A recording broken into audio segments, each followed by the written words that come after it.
Godspeed, John Glenn.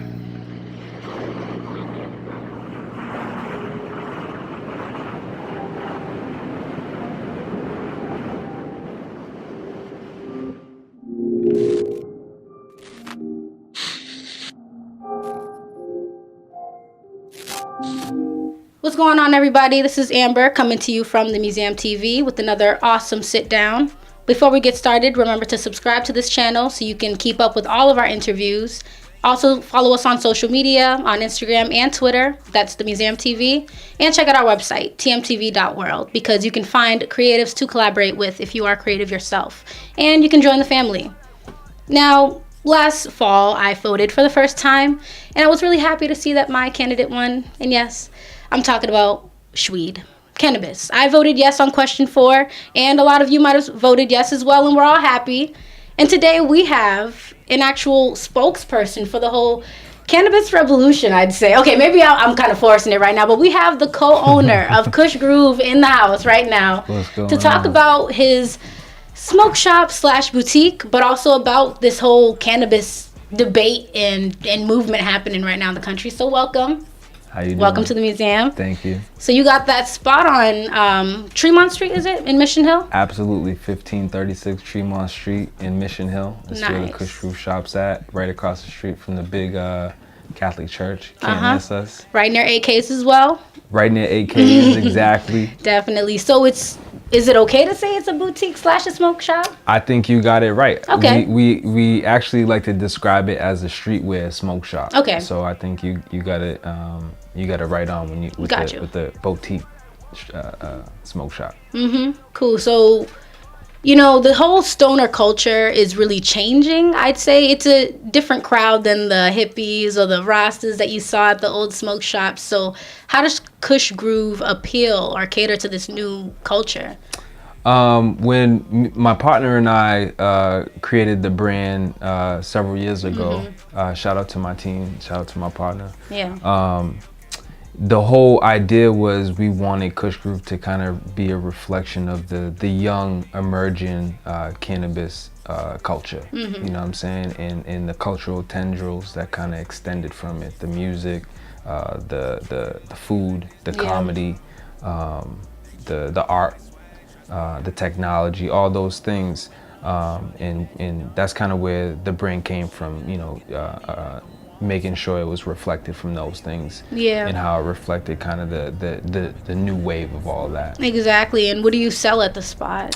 So at our store, we sell our gear, t-shirts, hats, sweatshirts.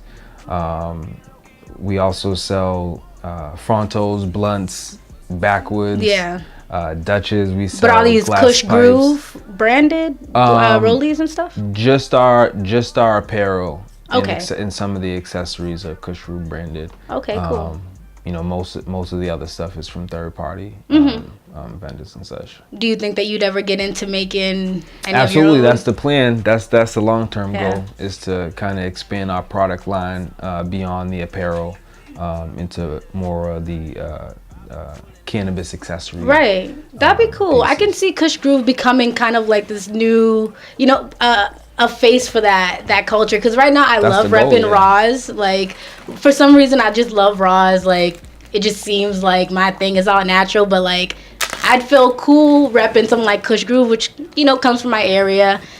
That'd be cool. So I'm waiting for that. I'm definitely waiting for that. I got But you you. also have events at the spot as well. We do, yeah. Another arm of what Kush Groove is, like I said, is kind of that connection to the music, Yeah. the hip hop culture, in the arts and such. So we put together events from time to time around those different interest areas. Performances mainly? Performances, art, galleries, if you Nice. pop up galleries at the store, different types of musical performances.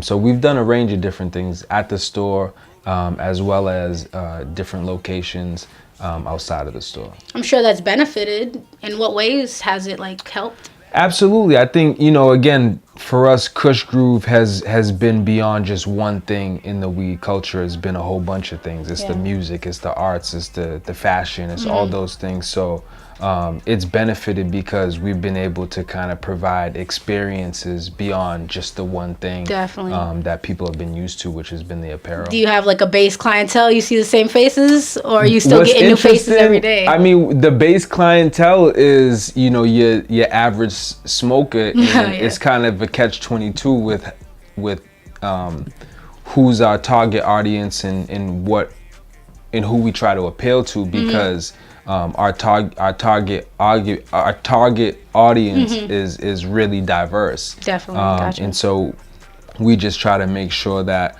we have a diverse appeal for all those different people. I think it's cool where you're located, because it's like kind of in the hood, but kind of in college town. Exactly, so yeah. You got a nice accessibility. And the professionals too. Don't sleep.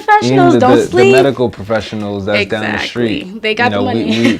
We see a lot of folks, the doctors and the nurses, the administrative professionals. I ain't gonna say nobody's name. I'm sure. But we see them it's a coming different out of era. work, I'm telling you, it's like the stigma's changing, and I think that's important. Honestly, it's like there's a whole culture behind this, and these are hard workers. Like, absolutely, you're really becoming professional with this. You even created this online course where you're teaching people how to become business owners. Is that? Yeah, you know, so I've been involved in the cannabis industry for the most part, for the better part of the last decade, you know, right? With starting Kush Groove. And through my experience in the industry, I've done a little bit more beyond building Kush Groove. I've been an educator at the Northeastern Institute of Cannabis. Wow. And I've just, you know, had a lot of different experience in this space. So what did you teach at the Northeastern? I taught how to build a cannabis brand. Oh, okay. You know what I'm saying? So it was just really a connection to the work I do as a marketing professional. Okay. Building my brand. But, you know, I put together this course based on my experience building a cannabis business, a six-figure cannabis business that doesn't have weed as our core to the business model. Gotcha. Because I think, you know, a lot of people are really interested, especially people of color, are interested in this emerging economy and getting into it, but they have a little bit of fear rather in jumping in on the weed side, on the selling weed side. So it's really important for people to learn and think outside the box of how to get in the industry without actually selling the plant itself. Yeah, it's crazy because when you see that weed has been legalized, it's like, wow, yeah, I know a lot of people that went to jail for that. They'd be perfect. They have the knowledge. But then it's like, you know, at the end of the day, some type of law is going to be set up. It's going to make it hard for them. The government's going to be in your pocket. Yeah, it's the reality of it. So, and it's strange because with the whole legalization of weed in this country and people of color, we've been tied up in it. And as you know, with the whole prison industrial complex, it's like the history between people of color and marijuana it's really crazy. It's kind of like gentrification in the same way. Like, you kind of feel this ownership over it. So I do hope, you know, with you making something like that available to more people.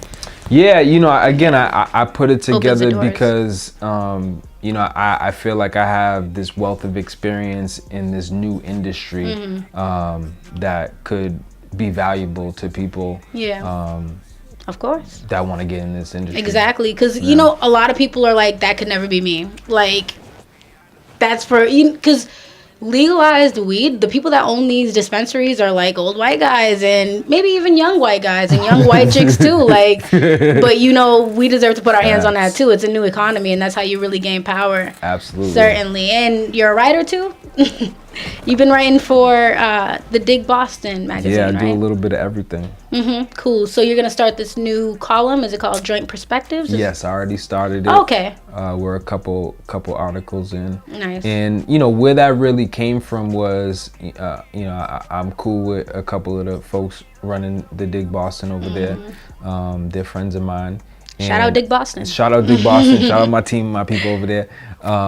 And I came at them after the vote had passed, and I was just like, yo, real shit, like in the email, I was like, yo, how can we have a conversation of how this stuff's gonna impact people of color? And one thing led to another, and it was like, yo, why don't you just write about it? And I'm like, I bet, let's do it.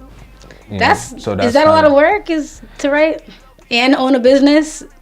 I stay busy. Yeah, I bet. who wants to not be busy? Exactly. That's cool though, because a lot of people are doing the whole podcast thing or just reading articles. A lot of people they want to be informed about this stuff, definitely. So it's good that you're writing and reaching out to people, because you have the power to reach this group of people that other people don't, Yeah. When they write articles and all. You have people that go to the shop, they'll be like, all right, let me look at this article, People that wouldn't normally read the news, you're now bringing them to Dig Boston. So that's cool that you got that going on. I'm definitely going to read, because I'm a big nerd.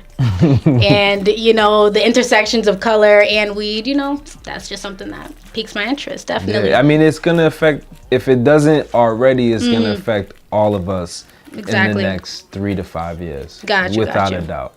Is there anything new that you're working on at the store? Any upcoming projects or events? We're looking to do some expansion inside the spot. We're considering opening a new location within the next 6 to 12 months. Yeah. Just staying busy. Just staying busy. Are you gonna tell us where, or is that gonna be a mystery? It's a mystery. It's a mystery. A lot of things in motion. Okay. After hours. You know what I'm saying? Oh. Okay. After when the shops close. Okay. We need that. So yeah, we'll keep folks informed on when that's gonna jump off. Word. Do you have social media? Yeah, it's a good idea. Yeah, everything Kush Groove. At Kush Groove on Instagram, Twitter, Facebook, at M Johnson Smith for all my personal social media, Twitter, Instagram, Facebook, my website, marcusjohnsonsmith.com. All of it. We'll have it at the bottom of the screen too, just in case people lose track. Just kidding about that. Yeah, definitely. Well, thank you for stopping by. Definitely a cool person to have at the museum. Definitely making moves in Boston. Read the Joint Perspective so you can find out exactly how we're going to be impacted by the new cannabis industry. Absolutely. Also, follow us on social media, The Museum TV, on Instagram and Twitter, and check out our website again. Leave comments down below this video. Talk about how you view the whole question for vote passing and how you're going to celebrate. Thanks for watching today. Thanks for coming by. I just sat here casually while he's rolling a joint. Yeah. Whatever. It's 2017. Thanks for watching. Bye. Kush Groove. Lowkey, I just wanna stunt. Grooving on your shorty, magic done one. She been looking at me like I'm one time. When you leave the club, you better hit my line. I've been coolin' at the spot, killing hella time. Lowkey, I just wanna stunt. Lowkey, I do what I want. Lowkey, I'm gone every month.